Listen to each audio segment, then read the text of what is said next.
आपण काल जी चेंबूरमध्ये घटना घडली अर्थात दुर्दैवी आहेच, पण आपण साधारणपणे पाहिलं असेल मुंबईमध्ये असेल, महाराष्ट्रामध्ये असेल, संपूर्ण देशामध्ये गेल्या 1-1.5 वर्षात आपण अनेक बातम्या अशा पाहतो, कुठे मेट्रोची स्लॅब कोसळून खालती कोणीतरी चिरडलं गेलेलं आहे, कोणी गाडी चालवत असताना रिव्हर्समध्ये गेलं आणि बॅरिकेड नसताना कुठच्या तरी खड्ड्यात पडून गेलेलं आहे. ह्या सगळ्या घटना ज्या होतात आणि खास करून आता पावसाळ्यातल्या ज्या घटना आहेत झाड पडण्याच्या, काल रात्री अजून 2 झाडं पडली, आत्ता 10 वाजता एक झाड मुंबईत पडलेलं आहे. मूळ गोष्ट हीच आहे की रस्त्याची कामं जी झालेली आहेत आणि गेले 4 वर्ष आम्ही जे ओरडत आहोत सातत्याने की घोटाळेबाजांनी कामं केलेली आहेत, कॉन्ट्रॅक्टर बोगस आहेत किंवा मोठ्या नावाखालती भलत्याच लोकांनी कामं केलेली आहेत. जर झाडाच्या अवतीभोवती तुम्ही पूर्णपणे कॉन्क्रिटीकरण केलं, झाडाला मोकळा श्वास घ्यायला जागाच दिली नाही, त्याची मुळं ही देखील कॉन्क्रीटमध्ये आणली, तर दुर्दैवाने ह्या घटना ज्या काल परवाकडे घडलेल्या आहेत ह्या वाढत जातील. हे आम्ही सातत्याने बोलत आलेलो. इनफॅक्ट आम्ही जिथे जिथे रस्त्याचे व्हिजिट्स केलेले आहेत तिथे महानगरपालिकेच्या अधिकाऱ्यांना देखील बोलून दाखवलेलं आहे की ह्या घटना घडू शकतात. पण जे मॉन्सून पूर्वीची कामं आहेत, मग त्याच्यात ट्रिमिंग असेल, कॉन्क्रीटनी पूर्ण मुळाच्या अवतीभोवती विळखा घातल्या नाही ना हे बघणं असेल, किंवा पाणी साचणार नाही हे बघणं असेल, हे सगळं सोडून जसं मी सांगितलं की मुंबईच्या महापौर या बांगलादेशमध्ये काय चाललंय, ढाक्यामध्ये काय चाललंय त्याच्यावरच जास्ती लक्ष आहेत, मुंबईच्या कामाकडे नाहीये.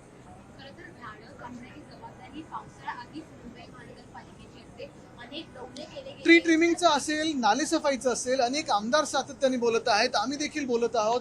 आणि नुसतं ट्री ट्रिमिंग नाही तर जे कॉन्क्रिटीकरण झालेलं आहे, उठसूट सगळीकडे कॉन्क्रिटीकरण झालेलं आहे, मुळांच्या अवतीभोवती जेव्हा कॉन्क्रिटीकरण होतं तेव्हा ते झाड धोकादायक होतं. ह्या बेसिक कॉमन सेन्स आत्ताच्या शासनामध्ये नाहीये.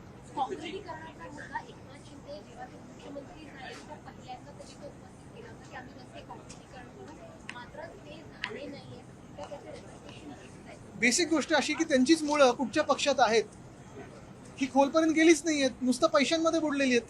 कॉन्ट्रॅक्टरांच्या पैशांमध्ये बुडलेली यांची सगळी जी मुळं आहेत ती आता तुम्हाला दिसते की ती झाड त्यांचं नाजूक आहे, बाहेरून सपोर्ट घ्यायला लागतोय, बाहेरून त्यांना अजून बांबू लावून घ्यायला लागतोय त्यांच्याच भाषेत.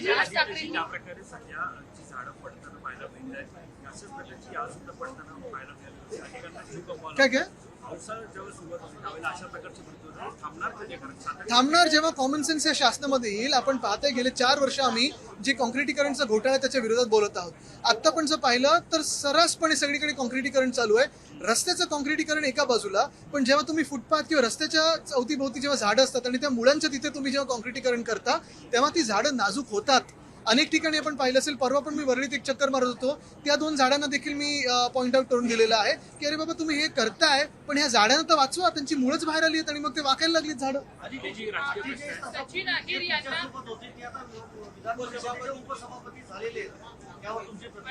त्याच्यात प्रतिक्रिया काय, महत्वाची गोष्ट म्हणजे मिंदेंच्या पक्षामध्ये जे खूप इच्छुक होते, आता त्याच्यात कॅटेगरीज आहेत, ज्युनियर गद्दार कोण, सिनियर गद्दार कोण, सुपर सिनियर गद्दार कोण. आता मिंदेंच्या टोळीमध्ये जे कोणी पळून गेले होते ते आता विचारतात आम्हाला कधी काय मिळणार.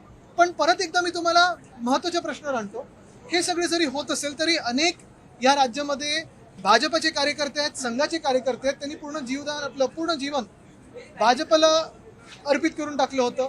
घरदार सोडून प्रचार करणं असेल, त्यांच्यासाठी निवडणुकीत काम करणं असेल, ते लोक भाजपची एवढी सत्ता असताना ह्या पदांवर कधी बसणार? म्हणजे आता तर तिसऱ्या पक्षातून आली.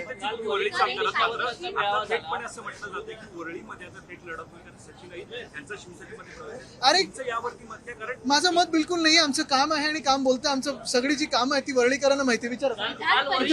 तुमचे जे आमदार आहेत ते अजूनही धनुष्यबाणाची चिन्हाची नोंद आहे निवडणूक आयोगाकडे, यामुळे काही फेक निर्माण होऊ शकतो. मला वाटतं एक महत्वाचं निवडणूक आयोग असेल किंवा सर्वोच्च न्यायालय असेल, पूर्ण आदर ठेवून आम्ही हेच सांगत आहोत की जे आमच्यासोबत झालं त्यानंतर राष्ट्रवादी काँग्रेस सोबत झालं, आम आदमी पार्टी सोबत झालं, TMC सोबत झालेलं आहे आणि इतर पक्षांसोबत होऊ शकतं. पण ही जी काही चिंधड्या उडालेल्या आहेत लोकशाहीच्या, ह्याच्यासाठी जबाबदार कोण आहे? ह्याच्यात जर न्याय निवाडा, जर आम्हाला आमच्यासाठी जो आम्ही न्याय मागत होतो तो आधीच मिळाला असता तर आज देशाची ही स्थिती झाली नसती. आम्ही वर्षांमागे वर्ष, तारखांमागे तारखा नुसतं वाट पाहत आहोत, न्याय कधी मिळणार. आता 30 तारखेला तारीख आहे, पण वेळ मिळेल का आणि न्याय मिळेल का?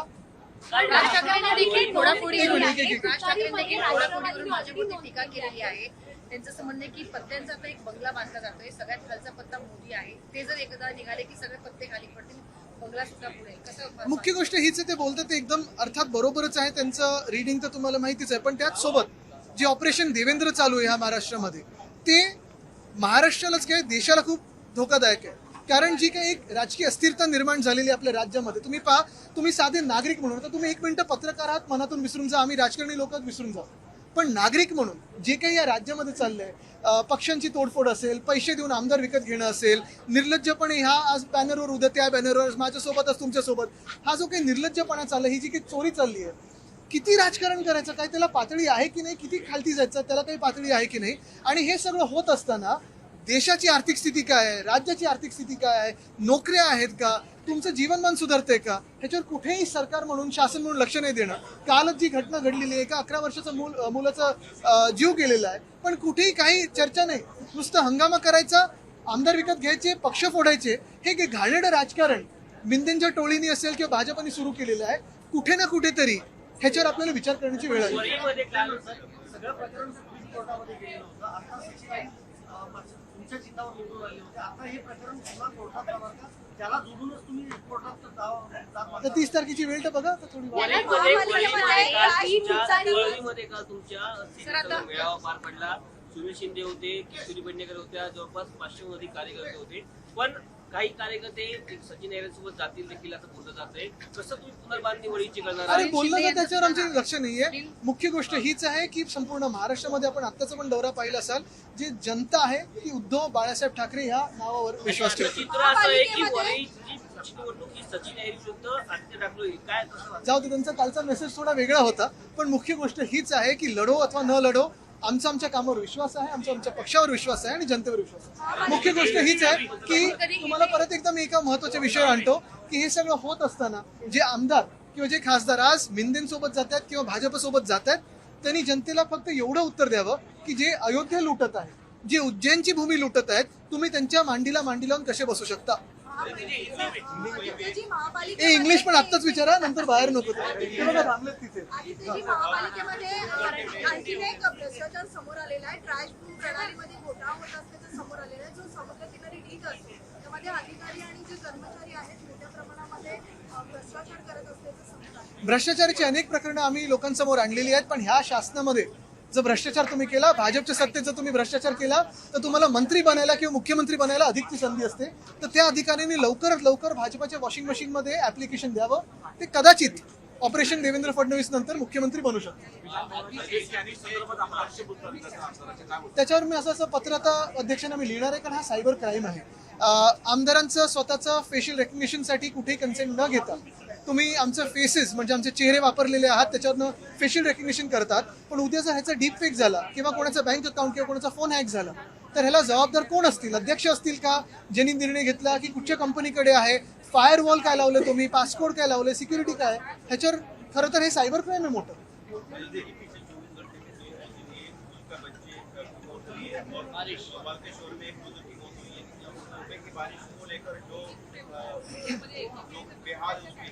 ऐसे नहीं कि मुंबई में पहली बार बरसात हो रही है, लेकिन पहली बार एक ऐसा शासन बीएमसी में बैठा हुआ है पिछले बहुत सालों के बाद, जिसको मुंबई की चिंता नहीं है, लेकिन ढाका में क्या हो रहा है, बांग्लादेश में क्या हो रहा है, उस पर ही ज्यादा नजर हमारी महापौर साहिबा की है.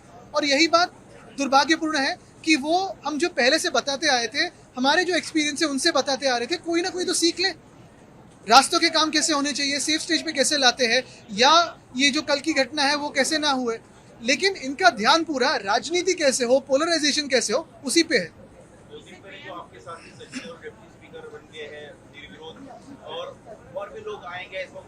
बिल्कुल, जिसको जिसको भाजपा का अयोध्या की लूट और उज्जैन की जो भूमि की लूट है वो मान्य है, वो भाजपा और मिंदे के साथ जाए, क्योंकि जो हिंदुत्व के खिलाफ है वही तो भाजपा के साथ आज जा रहा है.